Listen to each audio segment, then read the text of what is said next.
Now the prophets, Haggai and Zechariah the son of Iddo, prophesied to the Jews who were in Judah and Jerusalem, in the name of the God of Israel, who was over them. Then Zerubbabel the son of Shealtiel, and Jeshua the son of Jozadak, arose and began to rebuild the house of God, which is in Jerusalem, and with them were the prophets of God helping them. At the same time, Tattenai the governor of the province beyond the river, and Shatharboznai and their associates came to them and spoke to them thus: Who gave you a decree to build this house and to finish this structure? They also asked them this: What are the names of the men who are building this building?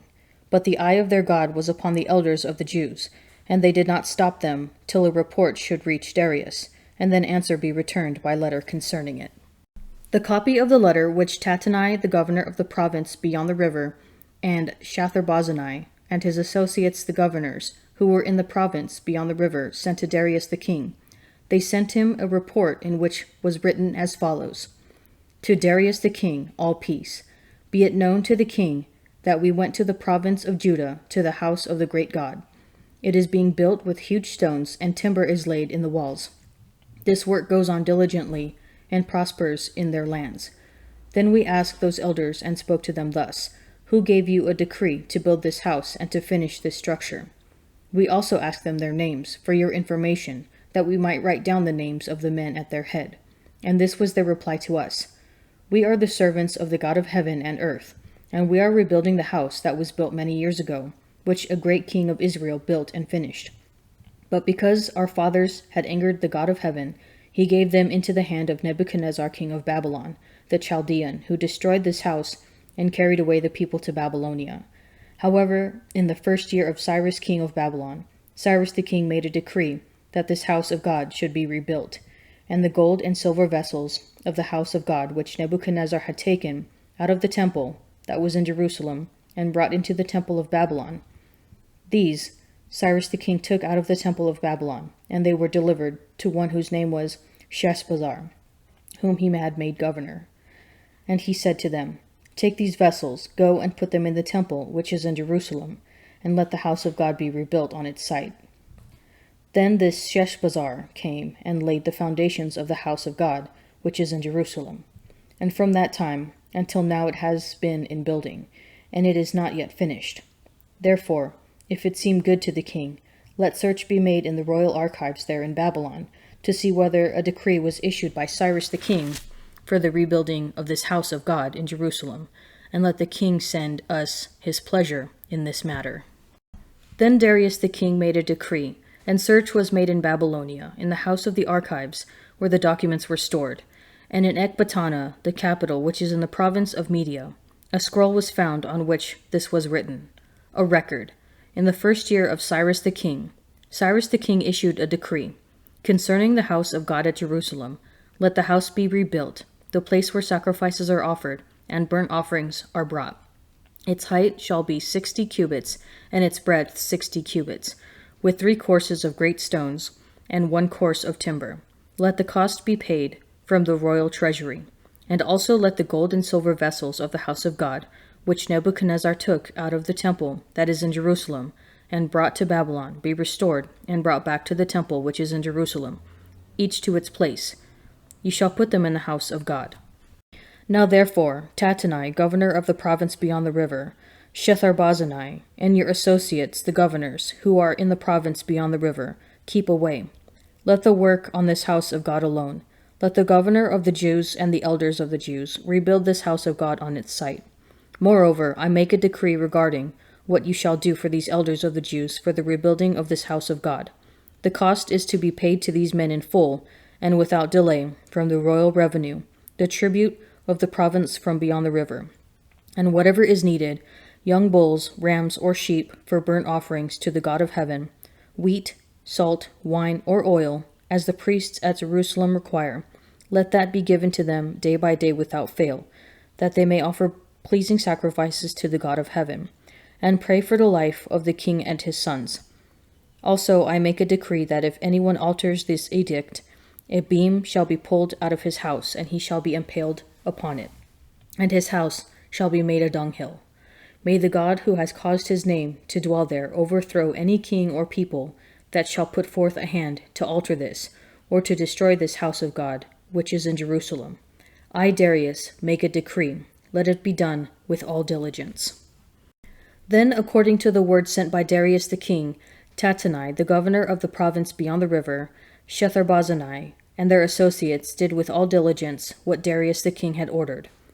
And the elders of the Jews built and prospered through the prophesying of Haggai the prophet and Zechariah the son of Iddo.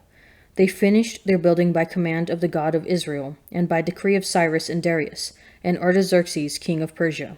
And this house was finished on the 3rd day of the month of Adar, in the 6th year of the reign of Darius the king. And the sons of Israel, the priests and the Levites, and the rest of the returned exiles, celebrated the dedication of this house of God with joy. They offered at the dedication of this house of God 100 bulls, 200 rams, 400 lambs, and as a sin offering for all Israel, 12 he-goats, according to the number of the tribes of Israel. And they set the priests in their divisions, and the Levites in their courses, for the service of God at Jerusalem, as it is written in the book of Moses. On the 14th day of the 1st month, the returned exiles kept the Passover, for the priests and the Levites had purified themselves together. All of them were clean. So they killed the Passover lamb for all the returned exiles, for their fellow priests, and for themselves. It was eaten by the sons of Israel who had returned from exile, and also by everyone who had joined them and separated himself from the pollutions of the peoples of the land to worship the Lord, the God of Israel. And they kept the feast of unleavened bread 7 days with joy, for the Lord had made them joyful, and had turned the heart of the king of Assyria to them, so that he aided them in the work of the house of God, the God of Israel. A soft answer turns away wrath, but a harsh word stirs up anger. The tongue of the wise dispenses knowledge, but the mouths of fools pour out folly. The eyes of the Lord are in every place, keeping watch on the evil and the good. A gentle tongue is a tree of life, but perverseness in it breaks the spirit. A fool despises his father's instruction, but he who heeds admonition is prudent. In the house of the righteous there is much treasure, but trouble befalls the income of the wicked. The lips of the wise spread knowledge, not so the minds of fools. The sacrifice of the wicked is an abomination to the Lord, but the prayer of the upright is his delight. The way of the wicked is an abomination to the Lord, but he loves him who pursues righteousness. There is severe discipline for him who forsakes the way. He who hates reproof will die. Sheol and Abaddon lie open before the Lord. How much more the hearts of men? A scoffer does not like to be reproved. He will not go to the wise. A glad heart makes a cheerful countenance, but by sorrow of heart the spirit is broken. The mind of him who has understanding seeks knowledge, but the mouths of fools feed on folly. All the days of the afflicted are evil, but a cheerful heart has a continual feast. Better is a little with the fear of the Lord than great treasure and trouble with it.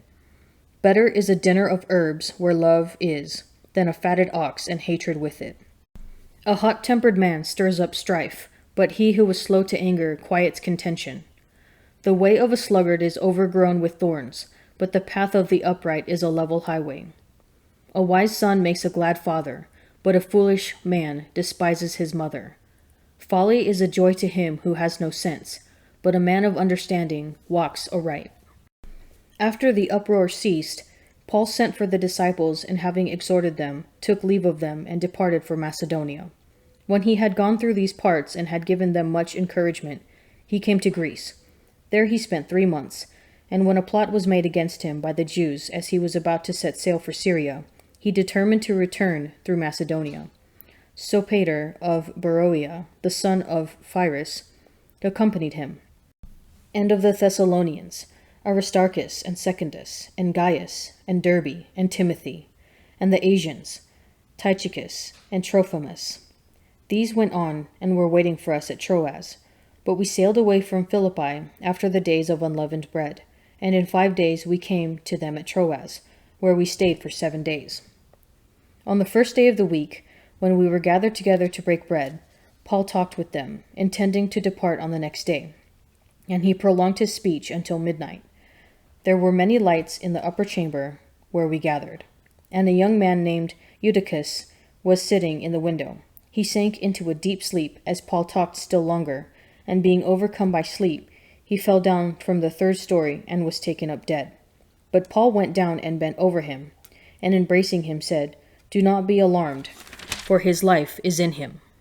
And when Paul had gone up and had broken bread and eaten, he conversed with them a long while, until daybreak, and so departed. And they took the lad away alive, and were not a little comforted. But going ahead to the ship, we set sail for Assos, intending to take Paul aboard there, for so he had arranged, intending himself to go by land. And when he met us at Assos, we took him on board and came to Mytilene. And sailing from there, we came the following day opposite Chios. The next day we touched at Samos, and the day after that we came to Miletus. For Paul had decided to sail past Ephesus, so that he might not have to spend time in Asia, for he was hastening to be at Jerusalem, if possible, on the day of Pentecost. Faith takes courage. The sad exiles, who had finally returned to Jerusalem, and then had their temple-building project stopped by the authorities, must have been discouraged. The project had been halted for about 10 years, but the Lord stirs his people into action through the prophecies of Haggai and Zechariah. The Jews finally begin to work again on the temple, and yet are opposed by a local governor. With great bravery they respond, "We are the servants of the God of heaven and earth." We could use that sort of courage and faith whenever we take a risk for the Lord. Every time we confront temptation, we should keep these words in mind. Like Haggai and Zechariah, St. Paul encourages the believers with his preaching. Yet he speaks so long and so late into the night that one of his listeners falls out of a window to his death. Even so, Paul undauntedly prays for the man and keeps on preaching till daybreak, when the dead man rises to life. Whether we think of Paul's bold faith to pray for a resurrection or the Jews' bravery in rebuilding the temple, we should call these examples to mind when our faith needs encouragement. Is your faith timid or courageous?